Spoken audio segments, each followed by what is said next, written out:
আসসালামু আলাইকুম। Gurukul online learning নেটওয়ার্কে সবাইকে স্বাগতম। আমার নাম সাদমান। আজকে আমরা কথা বলবো হচ্ছে IELTS এর রিডিং পার্ট নিয়ে। ফার্স্টে আমরা জানবো হচ্ছে what is IELTS reading part, then we will move further যে কোন পার্টে কিভাবে করতে হয়। চলুন ফার্স্টে জেনে আসি about IELTS reading. There is a famous quote that says, "A reader lives 1,000 lives before he dies. The man who never reads lives only once." Which is true. যারা বই পড়ে তারা সবসময় অন্য মানুষদের জীবন থেকে গল্প শুনে অনেক কিছু জানতে পারে, অনেক কিছু এক্সপিরিয়েন্স করতে পারে। যারা কিছু এরকম জানেও না, তারা কখনো কিছু এক্সপিরিয়েন্স করতে পারে না। যা তারা নিজের জীবন থেকে শিখছে সেটাই তারা বিবেচনা করে যায়। IELTS এর যে রিডিং পার্টটা আছে, it's totally about how precise you can be. So let's look into it. What is IELTS reading? It is something that assess your understanding ability to read and attain knowledge to answer the question. এখানে আপনার IELTS reading এর সময় আপনি সবসময় দেখবেন যে ওরা এখানে কখনো ক্রিয়েটিভিটি চায় না, ওরা সবসময় চায় how accurate and precise you are. যখন আপনি IELTS এর কোয়েশ্চেন আনসারগুলো আনসার করবেন তখন অলওয়েজ মেক শিওর যে প্যাসেজের সাথে আপনার আনসারটাও যদি পারফেক্টলি যদি ম্যাচ করে। এখানে অনেক টাইপের মেথড আছে IELTS এ রিডিং পার্টে, যেগুলো হচ্ছে আমরা সামনে ডিসকাস করব। ওভারঅল আপনার এক্সামের মধ্যে আপনি টাইম পাবেন হচ্ছে 60 মিনিটস, যেখানে আপনার 40 কোয়েশ্চেন্সের আনসার দেওয়া লাগবে, and there will be around 3 passages. So আমরা যখন IELTS রিডিং ব্যাপারে বুঝি তখন আমরা মনে করি যে নর্মাল রিডিং প্যাসেজ মনে হয়, একটা কোনো ন্যারেটিভ কোনো প্যাসেজ বলবে, যেটাকে হচ্ছে আমাদের জাস্ট খালি ওইটাতে কোশ্চেন আনসার বের করা লাগবে। This is not the case. IELTS রিডিংয়ে there around 14 to 16 types of categories of questions that will gonna come. অনেকগুলোতে সেকশন ডিভিশন আসবে, অনেকগুলোতে হচ্ছে আপনার খালি হচ্ছে পিন পয়েন্ট আনসার চাবে, অনেকগুলোতে হচ্ছে এক্স্যাক্ট আনসার চাবে, বাট এটা আপনার প্যাসেজের মধ্যে দেওয়া থাকবে না। So what you'll have to do is that find similar words and then put onto it. চলুন আমরা দেখে আসি যে কি কি পার্ট আছে IELTS এর রিডিং পার্টে। ফার্স্টলি আমরা দেখতে পাচ্ছি যে ফিল ইন দ্য ব্ল্যাঙ্কস, যেটা বা ফিল ইন দ্য গ্যাপস বলে যেটাকে, যেটা হচ্ছে শূন্যস্থান পূরণ।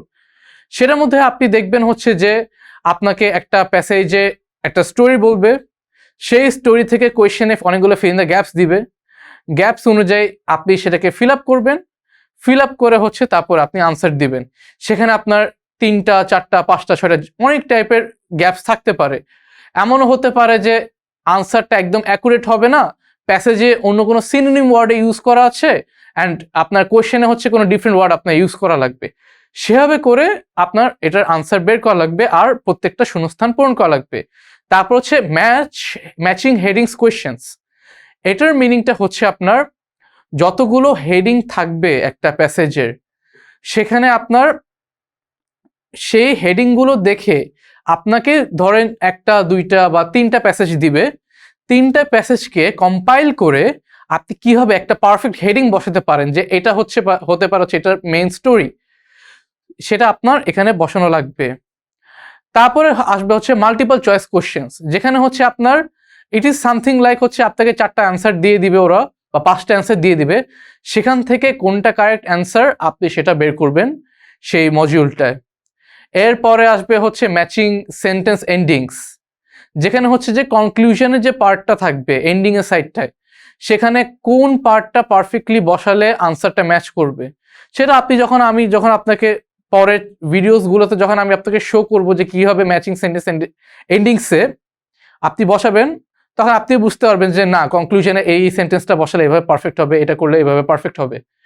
তারপর আসবে হচ্ছে টেবিল কমপ্লিশন। আপনাকে একটা টেবিল দিবে, যেখানের মধ্যে হচ্ছে একটা প্যাসেজের স্টোরি দেওয়া থাকবে, সেখান থেকে ডাটা নিয়ে আপনার টেবিলটাকে ফিল আপ করা লাগবে, অ্যান্ড ওভারঅল সেভাবে আপনি হচ্ছে টেবিলটাকে কমপ্লিট করবেন। তারপর হচ্ছে শর্ট আনসার কোয়েশ্চেন্স, যেখানে হচ্ছে আপনার not more than 3 to 4 words or 5 to 6 ওয়ার্ডসের মধ্যে আপনার একটা কোয়েশ্চেন দিবে, সেটার আনসার বের করে দেওয়া লাগবে। তারপরে হচ্ছে মাল্টিপল চয়েস কোয়েশ্চেন্স তো আমরা তো বলেছি। তারপর হচ্ছে সামারি কমপ্লিশন কোয়েশ্চেন, হচ্ছে ওভারঅল যে প্যাসেজটা সেটার এন্ডিংয়ে যে স্টোরিটা থাকবে সেটা হচ্ছে আপনার সামারি করে শর্ট করে যে আনসার বসানো যায় সেটা হচ্ছে আপনি বসাবেন। It is similar to matching sentence endings, but আপনি যখন করবেন, আমরা ফার্দার চ্যাপ্টার্সে করবো, তখন আপনি বুঝতে পারবেন যে ম্যাচিং সেন্টেন্স এন্ডিংস আর সামারি কমপ্লিশন কোয়েশ্চেনের ডিফারেন্সটা কি। তারপর হচ্ছে ক্যাটেগরাইজেশন কোয়েশ্চেন, যেটার মধ্যে আপনার ক্যাটাগরি থাকবে অনেক টাইপের, সেগুলো হচ্ছে আপনার ক্যাটাগরি ওয়াইজ বসাতে হবে। তারপরে হচ্ছে আপনার ফ্লো চার্ট কোয়েশ্চেন্স, ক্যাটাগরির মতোই সিমিলার বাট এখানে চার্টিং করা হবে। ডায়াগ্রামে হচ্ছে আপনার ডায়াগ্রামের মধ্যে কোয়েশ্চেন ফিল আপ করা লাগে। ট্রু ফলস নট গিভেনে হচ্ছে আপনার দুই টাইপ হয়, একটা হচ্ছে ট্রু ফলস নট গিভেন আর একটা হচ্ছে yes no not given. Even though they sound similar but they are not actually similar, এখানে অনেক কিছু ডিফারেন্স আছে। আপনাদেরকে আমরা হচ্ছে পরের ভিডিওস বা যখন আপনি পরের চ্যাপ্টারসগুলো দেখবেন তখন আপনি সেটাও পারফেক্টলি বুঝতে পারবেন। নাও আপনি তো এই পার্টগুলো জানলেন যে কি কি টাইপের কোয়েশ্চেন আপনার আইএলটিএস এর রিডিং এ আসতে পারে। Now will look forward to how we can get a band score of 7. If you want to get a band score of 7 in IELTS, you'll have to make sure that you at least correctly answer 30 questions. Out of 40 questions, আপনি যদি 30 question যদি perfectly যদি correct answer না দেন, তখন হচ্ছে আপনি IELTS এর 7 এর ব্যান্ডটাতে রিচ করতে পারবেন না, কারণ আপনার মিনিমাম 30 কোয়েশ্চেন একদম পারফেক্ট আনসার দেওয়া লাগবে। তারপরে হচ্ছে দেয়ার আর অলসো টিপস, যেটা আপনার জানা দরকার, সেটা হচ্ছে যে প্রত্যেকটা প্যাসেজে আপনি এভারেজে টাইম পাবেন অ্যাপ্রক্সিমেট 20 মিনিটস ওইটাকে রিড করে ওইখান থেকে আনসার দেওয়ার জন্য। সো আপনার 5 মিনিটস এক্সট্রা হাতে রাখা লাগবে হচ্ছে ওইটার কোশ্চেনটাকে বোঝার জন্য, কোশ্চেনটাকে সলভ করার জন্য, and in case of time plus minus যদি হয় সেটাকে ফিল আপ করার জন্য। So always try to do is that read every passage within 15 minutes and then check the answer and try to answer as fast as possible. 15 মিনিটের মধ্যে আপনি question আর আনসারের কনসেপ্টটা আগে বুঝে ফেলার চেষ্টা করবেন, সো দ্যাট আপনি যদি ইজিলি যদি আনসার করতে পারেন আর আপনার কাছে এক্সট্রা 5 মিনিটস থাকে, যেটা আপনার পরের সেকেন্ড বা থার্ড প্যাসেজে গিয়ে যদি টাইম শর্টেজ পড়ে সেটা দিয়ে আপনি তখন সেটা ফিল আপ করতে পারবেন। তারপরে হচ্ছে এই থার্ড পার্টটা হচ্ছে অনেক very important, need to understand the whole concept of every passage to answer questions correctly. একটা প্যাসেজের ছোট থেকে ছোট, এটা স্টার্টিং কিভাবে হচ্ছে, হেডিং কি দিচ্ছে, মেইন বডি কি, তারপরে সাপোর্টিং কনটেক্সটগুলো কিসের, কিওয়ার্ডসগুলো কি, কনক্লুশন কি, সেগুলো আপনার সবগুলোকে অ্যানালাইজ করে বোঝা লাগবে, যেগুলো আমি আপনাকে সামনে হচ্ছে detail by detail step by step আপনাকে আমি সবগুলো বুঝাবো। তারপরে আপনার যখন আপনি এটা পারফেক্টলি যখন একটা এসে বুঝবেন, তখন আপনার পারফেক্টলি কোয়েশ্চেনগুলো বোঝা লাগবে, যে কোয়েশ্চেনের কনসেপ্টে আপনার যে আইএলটিএস এর যে কোয়েশ্চেন মডিউলটা আছে সে আপনার কাছ থেকে কি চাচ্ছে, এটা কি কোনো true false question, yes no given question, সেগুলোতে আপনার ডাটা দেওয়া থাকবে। বাট এখানে কিওয়ার্ডস অনেক সময় হয় কি, একটা আনসার না, একটা কোয়েশ্চেনে দুইটা আনসার হয়, মনে হয় এরকম, but this is not accurate, একটাই পারফেক্ট আনসার হবে। মেবি আপনার কাছে যদি মনে হয় যে দুইটা আনসার তো হতে পারে, মেবি এটা সিমিলার, দেন ইউ আর রং, আপনি কোনো জায়গাটা ভুল গিয়েছেন। সেটার জন্য you will have to understand the passage first correctly, then you will have to understand the question correctly, then আপনি দুইটাকে অ্যালাইন করে পারফেক্টলি একটা আনসার প্রেজেন্ট করতে পারবেন।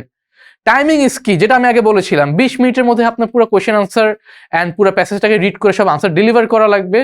সেটার জন্য আপনি যত তাড়াতাড়ি 15 মিনিটসের মধ্যে যদি আপনি কমপ্লিট করতে পারেন, 5 মিনিটস আপনার কাছে এক্সট্রা থাকবে to check and recheck, and আপনি তখন একটা পারফেক্টলি 30 মার্কসের ব্যান্ডটাকে ইজিলি রিচ করার আপনার প্রবাবিলিটি আরও বেশি থাকবে। Question before answer, question before answer হচ্ছে it is a concept of skimming the text, যেটাকে আমরা বলি।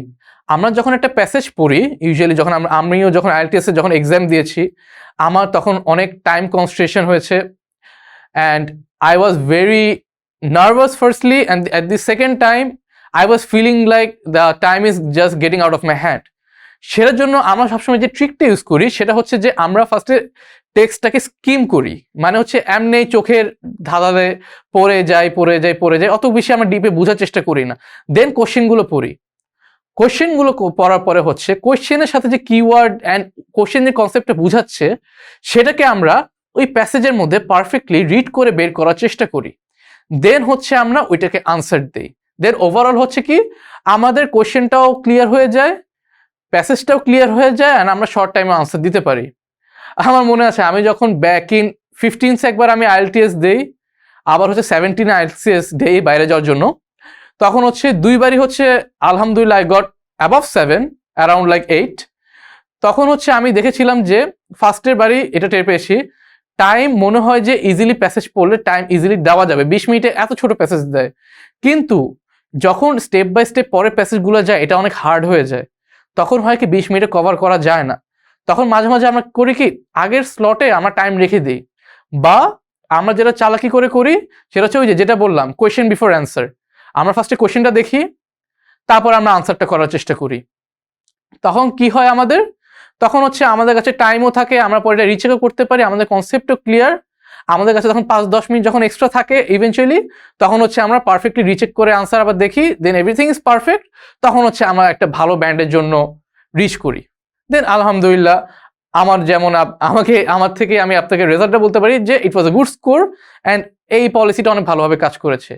সো এভাবে করে হচ্ছে আমরা IELTS এর রিডিং সেকশনটা কমপ্লিট করব।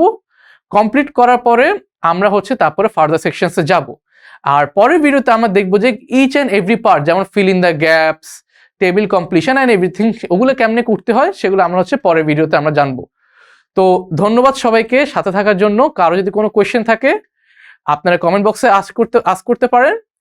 আর অবশ্যই লাইক দিবেন, শেয়ার করবেন ফ্রেন্ডদের সাথে, তারাও যদি IELTS রিডিং শেখার সুযোগ পায়।